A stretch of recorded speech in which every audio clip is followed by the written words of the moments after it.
اللہ کی ڈرائی جو ہے اس کا نام ہے دل.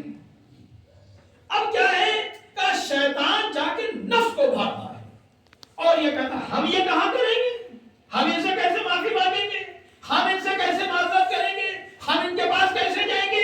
کہا یہ کیا چیز ہے, کہا یہ شیطان ہے کہ جو نفس کو ابھار رہا ہے. یہ نفس اتنا شریر ہے, ہم اور آپ نہیں. جناب یوسف صدیق اللہ کے سچے نبی جنہیں اللہ نے کہا صدیق, اللہ نے جسے صدیق کہا ہے وہ یوسف ہے. اور جناب یوسف یہ کہتے ہیں ان النفس لامارۃ بالسوء الا ما رحم ربی, میرا نفس مجھے برائیوں کی طرف لے جا رہا تھا مگر میرے خدا نے مجھ پہ رحم کر دیا. جب نبی کا نفس برائیوں کی طرف لے جا سکتا ہے تو ہم اور آپ کیا حیثیت رکھتے ہیں.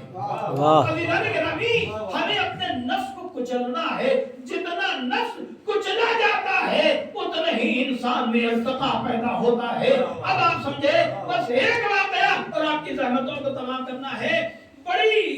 بہت بڑی کانفرنس دنیا کی ہوئی اور وہاں پر یہ چیز طے ہوئی کہ آئیے یہ طے کیا جائے کہ انسان کو کیسے سمجھا جائے کہ انسان کیسا اچھا ہے کون برا ہے. ہر چیز کو سمجھنے کے لیے ایک پیمانہ ہے. سونے کو سمجھنے کے لیے پیمانہ ہے, چاندی کو سمجھنے کے لیے پیمانہ ہے, تیل کو ناپنے کے لیے پیمانہ ہے. انسانیت کو کیسے ناپا جائے کہ کون انسان اچھا ہے کون انسان برا ہے, انسان کی ویلیو کیسے نکالی جائے. ایران کے بہت مشہور استاد تقی جعفری وہ اس کانفرنس پہ گئے. جب ان کی باری آئی تو وہ کھڑے ہو گئے. ڈنمارک میں یہ کانفرنس تھی. پوری دنیا کے لوگ پروفیسرز وہاں پہ آئے. استاد تقی جعفری اٹھے اور اٹھنے کے بعد انہوں نے یہ کہا کہ ابھی ہم یہ سن رہے تھے کہ انسان کو ناپنے کے لیے پیمانہ ہونا چاہیے. کیسے پتا چلے کہ انسان کی ویلیو کیا ہے. اچھے کپڑے پہن لینے تو اچھا تھوڑی ہو جائے گا. کوئی کسی کے پاس اگر پرانے کپڑے ہیں جائز و حلال کپڑے ہوں اس روڈ بورڈ سے اس کی زیادہ قیمت ہے خدا کی نظر میں. وہ دنیا والے فوٹو لینے کے لیے اچھے کپڑے پہنتے ہیں لیکن خدا تو اچھا کردار دیکھنا چاہتا ہے. استاد تقی جعفری انہوں نے کہا کہ میری نظر میں ایک پیمانہ ہے کہ جس سے یہ سمجھا جائے کہ انسان کی ویلیو و قیمت کیا ہے. پوری کانفرنس میں سناٹا چھا گیا. کہ ہم لوگ تو یہ سوچ رہے ہیں کہ پیمانہ نکالا جائے, کیسے اس کا اندازہ لگایا جائے کہ انسان کی ویلیو کیسے نکالی جائے. تو یہ پہلے ہمارے پاس ہے, وہ بھی امامہ آبا خبا پہنے ہوئے مولوی. پوری دنیا میں ایسے ہی سناٹا ہے مولویوں سے. ان کا یہ استاد تقی جعفری کھڑے ہوئے انہوں نے کہا کہ انسان کے ناپنے کا میری نظر میں جو پیمانہ ہے وہ یہ ہے کہ یہ دیکھا جائے کہ انسان خوش کس سے ہوتا ہے. جیسے ہی استاد تقی جعفری نے یہ جملہ کہا کہ یہ دیکھا جائے انسان کی ویلیو اگر نکالنا ہے تو یہ دیکھا جائے کہ انسان خوش کس سے ہوتا ہے. بس جس چیز سے خوش ہوتا ہے اس انسان کی وہی ویلیو ہے. اگر کوئی انسان گاڑی سے خوش ہو گیا اس کی ویلیو صرف گاڑی ہے. کوئی انسان گھر سے خوش ہو گیا اس کی ویلیو صرف گھر کے برابر ہے. کوئی انسان پیسے سے خوش ہو گیا اس کی ویلیو صرف اتنا پیسہ ہے. پورا مجمع کھڑا ہو کے تالیاں بجانے لگا. استاد تقی جعفری بیٹھ گئے اور بیٹھنے کے بعد جب وہ لوگ خاموش ہو گئے پھر استاد تقی جعفری کھڑے ہوئے. انہوں نے کہا کہ بھائی یہ جملہ میرا نہیں ہے بلکہ یہ جملہ میرے مولا امیر المومنین علی ابن ابی طالب کا ہے. پھر امیر المومنین کے لیے خاموشی سے کھڑے ہو کے ادائے احترام کیا. اے شیعوں تمہارا علی وہ ہے کہ ایک جملہ اگر کہہ دے تو پروفیسروں کی زبان بند ہو جاتی ہے. واہ واہ واہ. اس وجہ سے خاموش ہو کہ علی سے رشتہ ختم ہو گیا ہے. اگر رشتہ زندہ ہوتا تم بولتے دنیا خاموش رہتی. محمد واہ واہ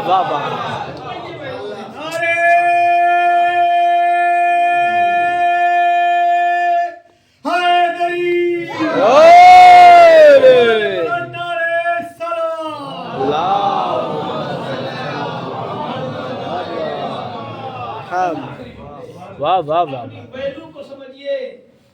چند چند چیزوں پہ خوش نہ ہو جائیے کیونکہ وہ آپ کی ویلو بتاتا ہے کہ آپ کس چیز سے. آپ کی خوشی کا پیمانہ یہ ہونا چاہیے کہ ہماری خوشی تب ہوگی جب ہمارے زمانے کا امام ہم سے خوش ہو جائے گا. یہ ہے آپ کی ویلو. جنت آپ کی خوشی کی ویلو نہیں ہے, جہنم کا ڈر آپ کی خوشی کا ویلو نہیں ہے, بلکہ آپ کی ویلو یہ ہے کہ آپ کا خدا آپ سے راضی ہو جائے. اور جس انسان سے اس کا خدا راضی ہو گیا, دنیا کی کوئی چیز اس کے سامنے کوئی اہمیت نہیں رکھتی. دنیا ٹھوکروں میں ہے.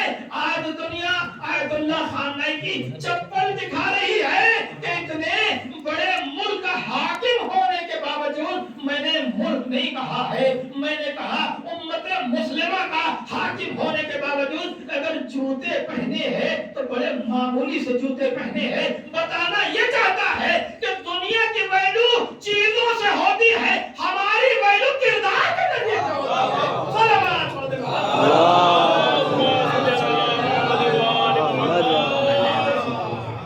جیسا ہمارا کردار ہوگا. جب کردار ہوتا ہے تو پوری دنیا اسے مٹانے پہ لگی ہے, لیکن خدا اسے روز بلند کر دیتا ہے. اتنا بلند کر دیتا ہے کہ وہی میڈیا جو یہ دکھاتی ہے کہ وہ مر گیا, جو یہ دکھاتی ہے کہ وہ بھاگ گیا, پھر وہی میڈیا بریکنگ نیوز دکھاتی ہے کہ خامنئی نے یہ کہا ہے. ارے جو چلا گیا تو کہا کیسے؟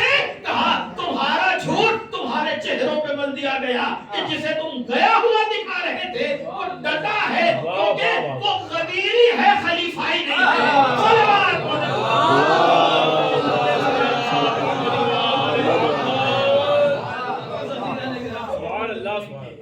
چند چیزیں اس مرحوم کے سلسلے میں اور آپ کی زحمتوں کو تمام کرنا ہے. شریعت یہ کہتی ہے, آپ کا مذہب یہ کہتا ہے کہ اچھائیوں پہ نظر رکھیے, اور اچھائیوں کا تذکرہ اگر کوئی دنیا سے چلا گیا تو پھر اب صرف اچھائیاں ہیں, اس کی برائیوں پر کوئی نظر نہیں. اس لیے کہ خدا ارحم الراحمین ہے. یہ معاملہ بندے اور خدا کے درمیان ہے.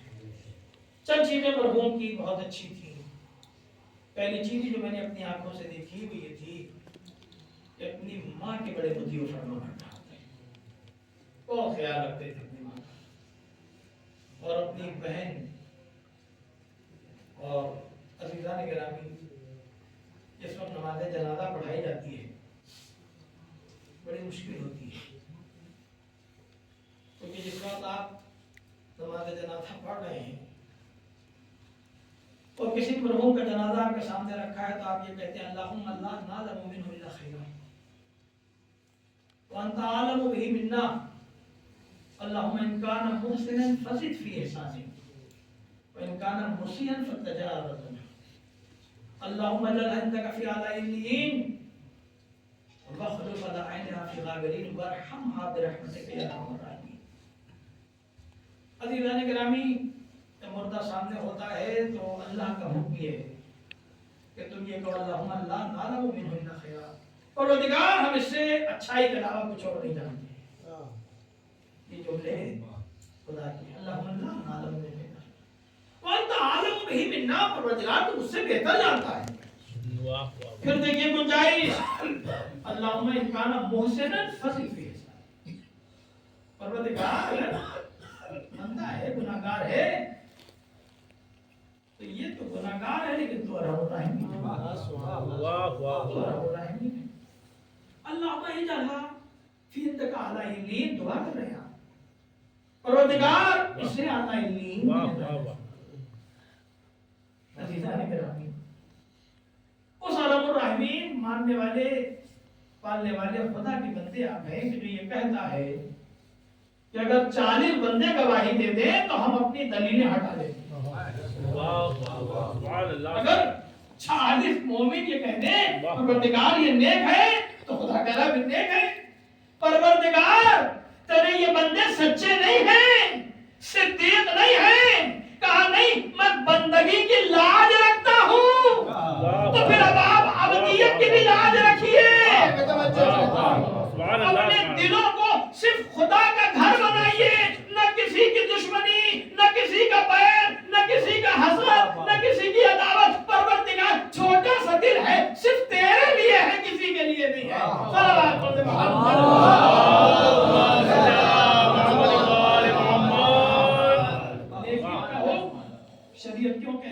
جناب موسیٰ آخری حواریوں نے موسیٰ کے ساتھ جا رہے ہیں. اب جب پہنچے تو راستے میں ایک گدھا مرا ہوا تھا. مرے ہوئے گدھے کو دیکھا حواریوں نے جناب موسیٰ نے ناک پر روان کر دیا. جناب موسیٰ نے دیکھا میرے ساتھی میرے ساتھ چلنے والے لیکن ابھی طبیعت صحیح نہیں ہو گئی. جناب موسیٰ پلٹے اور پلٹنے کے بعد اس گدھے کے سر پہ کھڑے ہو اور حواریوں نے موسیٰ نے دیکھا کہ جناب موسیٰ رومال نہیں لگایا ہے, بدبو آ رہی ہے, مرا ہوا کئی دنوں کو مرا گدھا ہے. جناب موسیٰ نے اس گدھے کے فضائل بیان کرنا شروع کیا. حواریوں نے موسیٰ, یہ اس زمانے کے ہادی اور رہنما لوگ تھے, بار آگے ہو جناب موسیٰ کے ساتھ. جناب موسیٰ نے کہا کہ گدھے کے داغ ہوتے ساتھ. تو حواریوں نے موسیٰ ایک دوسرے کو حیرت سے دیکھنے لگے. نہج البلاغہ میں امیر المومنین بھی ایک جملہ ارشاد فرماتے ہیں اگر اس بات پر خالی عمل ہو جائے تو بہت سے پرابلم دور ہو جائیں گے انشاءاللہ. امیر المومنین نے نہج البلاغہ میں ارشاد فرمایا کہ جب تک کسی چیز کے اچھے معنی نکل سکتے ہیں برے معنی کی طرف نہ جاؤ. واہ واہ واہ واہ. معاشرہ یہی کرتا ہے, اچھائیاں چھوڑ کے برائیوں کی طرف چلا جاتا ہے. اگر نہیں, اگر کسی چیز کے اچھے معنی جب تک نکل سکتے ہو بری چیز کی طرف نہ جاؤ. اور جو لوگ برے چیزوں کی طرف زیادہ ان کی نظر جاتی ہے, اچھائیوں کی طرف نہیں جاتی ہے, تو امیر المومنین نے نہج البلاغہ میں ایک مثال دی تو اسی پہ ختم ہے, اپنے پر نہ لے جائیے. مثال یہ دی ہے کہ وہ لوگ کہ جو صرف برائیوں کا نظر رکھتے ہیں, اچھائیوں پہ نہیں رکھتے, ان کی مثال اس مکھی کی ہے کہ جو پورے جسم کو چھوڑ کے صرف زخم کا پیپ جا کے پیتی ہے.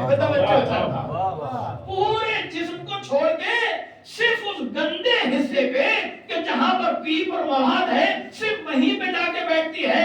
اپنے کو کیوں اتنا محدود کیے ہوئے ہیں؟ اچھائیوں کی طرف جائیے. اگر آپ اچھے بنیں گے تو خدا آپ سے کہیں زیادہ اچھا ہے. اور اس اچھائی کا نتیجہ یہ ہے کہ ہم اور آپ کو ایک نہ ایک دن اس موت سے ہمکنار ہونا ہوگا. پتہ نہیں کس کی موت کہاں ہو, کیسے ہو. اسی لیے ہم اپنا بوجھ نہیں اٹھا سکتے, دوسروں کا بوجھ کہاں سے اٹھائیں. عزیزان گرامی, باپ چاہے جتنا ضعیف کیوں نہ ہو, چاہے جتنا عمر رسیدہ کیوں نہ ہو, لیکن جب اس دنیا سے جاتا ہے بچے چاہے جتنے بڑے ہی کیوں نہ ہو, چاہے جتنا عمر رسیدہ ہی کیوں نہ ہو, لیکن باپ کی فرقت کا اثر بچوں پہ ضرور ہوتا ہے. میں جب کل تعزیت کے لیے گیا, میں نے دیکھا کہ تینوں بیٹے ان کے رو رہے تھے. بھئی باپ ضعیف تھے, بچوں کی عمریں ماشاءاللہ ہو گئی ہیں, لیکن باپ کی مفارقت بچوں پر اثر ضرور ڈالتی ہے. اس لیے کہ باپ ایک ایسا سایہ ہے کہ دنیا میں کوئی سایہ ایسا نہیں ہو سکتا. میں ان کے بچوں سے یہ کہنا چاہوں گا, ضرور آپ کے باپ اس دنیا سے چلے گئے, یتیمی کا احساس ہے, لیکن آپ کے ساتھ پورا محلہ تھا, عزیز و اقربا تھے, رشتہ دار تھے, لوگ تدفین میں بھی آئے, لوگ تعزیت میں بھی آئے, لیکن آپ جانتے ہیں کہ کتنے معصوم و مظلوم ہمارے ائمہ تھے کہ جس وقت امام حسین اس دنیا سے تشریف لے گئے ہیں, بیٹا تشریف کے عالم میں ہے, سید سجاد کو ہوش نہیں ہے. حسین رخصت آخر کو جب اپنے بیٹے کے سرحانے آئے ہیں, بڑی حسرت سے اپنے بیٹے کو دیکھا ہے, اور حسرت کے بعد ایک مرتبہ اپنی بہن زینب کی طرف دیکھا ہے. زینب بھائی کی بے کسی کو سمجھ گئی, آگے بڑھی, اے سید سجاد اٹھو, ارے بابا آئے ہیں. یہ جملے سننا پہ ایک مرتبہ سید سجاد نے آنکھیں کھولی, کیا دیکھا؟ زخمی باپ سامنے کھڑا ہے. جوان بیٹا برداشت نہیں کر پایا, اٹھنا چاہا, زینب نے بڑھ کے سہارا دیا.